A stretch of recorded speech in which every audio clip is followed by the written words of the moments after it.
global airlines scrambling to fix the software glitch on the Airbus A320 jets on Saturday, as a partial recall by the European plane maker actually halted hundreds of flights in Asia and Europe, and even threatened U.S. travel over, of course, the busiest weekend of the year. Mark, honestly, how has this affected travelers, and will it continue to be a problem? Well, first of all, good morning, Alex. And listen, if there wasn't enough to be scared of when going to the airports and taking to the skies, this news over the weekend certainly giving holiday travelers the jitters, to put it mildly.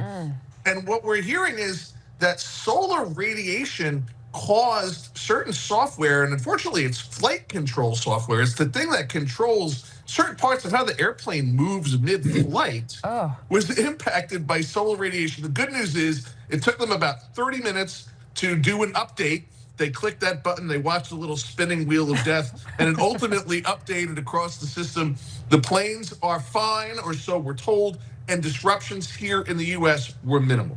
Oh, thank goodness. Again, anything with flights, it's just, we're always so worried about it. But moving on, so get this, AI-powered shopping tools are reportedly really helping to drive a record $11.8 billion in those Black Friday online spending. Tomas, I've got two questions for you here. First one, your reaction to that massive number. And number two, how is AI helping online shopping? Well, it's going to help people basically make better choices. And online shopping has been trending up, the last, I would say, 15, 20 years, from nothing to now. It's about 17% roughly of all sales on Black Friday comes in online. But it's actually more visitors online than in the actual stores. So what that means is that when people have big and expensive stuff, they go to the stores. So there's more people online, but the sales is only 17%. So still, when people have important stuff, they go to the store. But I think this is going to be, it's an online continuing trend. It's going to be more and more over time, and AI is just going to help people make better choices online, which is going to sort of increase that trend further.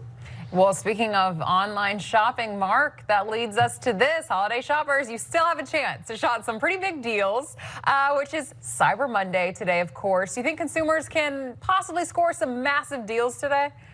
Yeah, there's no doubt, Alex. And some of your favorite big box retailers, Target, Amazon, these are the places where, statistically speaking, you're going to find your best Cyber Monday deals. And what's interesting, we were just talking about with Tomas, is this sort of integration or evolution of AI with Cyber Monday, Black Friday. Many of your favorite big box retailers that are offering some of those big deals, 50 to 70% on toys and tech, two of the biggest categories, are actually deploying their own AI agents to help shoppers use natural language search to say, hey, Amazon, or hey, Target, I'm looking for the best deal on a flat screen TV or on the hottest toy, and it will come back and tell you exactly when and how. Fetch is one of the ones that's becoming very popular. But watching this whole evolution of AI and Black Friday, Cyber Monday is just a fascinating thing. Mark, what happened? We used to stand in line outside of a Target or a Walmart at 3 a.m. and now people are online asking AI to shop for them. It's absolutely insane.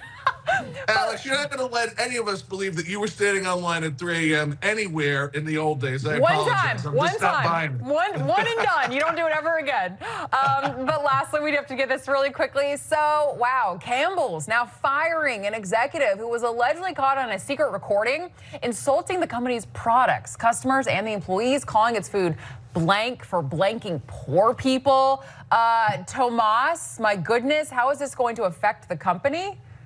I think it's a lot worse for the VP who got fired than it is going to be for the company. I mean, Campbell's Soups is the name of the company, but it's not selling soups. About 3/4 of its revenue is snacks, chips, and drinks, essentially. So I don't think customers are going to Campbell for their health foods, let's put it that way, in the first place. So I think this is not news to consumers that they're not getting healthy food at Campbell, and they're just going to continue shopping.